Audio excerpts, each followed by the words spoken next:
তুই আবার নিচ্ছিস বাবু? তোকে তো দিয়ে দিয়েছি, বল না। ভিডিওটা শুরু করলে কেন? ভিডিওটা শুরু করলে কেন? নেবো উপর থেকে। পেঁয়াজ নিবি নে, তাহলে ভিডিওটা কাটো। ভিডিওটা কাটবো।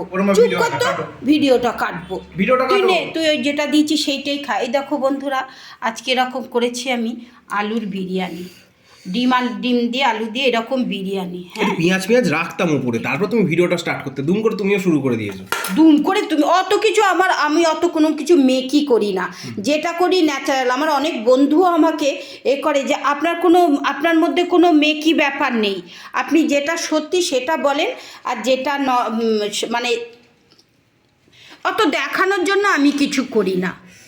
না, বিরিয়ানিটা সত্যি খুব টেস্ট হয়েছে না তোমার? সত্যি টেস্ট হয়েছে, খুব সুন্দর খেতে হয়েছে, দারুণ খেতে হয়েছে, খুব সুন্দর। মানে ঘরেতে যে এরকম এত সুন্দর টেস্ট বিরিয়ানি তৈরি করা যায়। আরেকদিন করেছিলাম, তুই বললি মা খুব ভালো হয়েছে, আজকেও করো, তাই আমি আজকে এত ধোঁয়া বেরোচ্ছে, চশমাটা ঘেমে যাচ্ছে। চশমাটা ঘেমে যাচ্ছে। ভিডিওটা খেতে দাও, নতুন করে শুরু করো। ছেলে বলছে ভিডিওটা খেতে দাও, নতুন করে শুরু করো, খেতে পাচ্ছে না তাই। ঠিক আছে নে।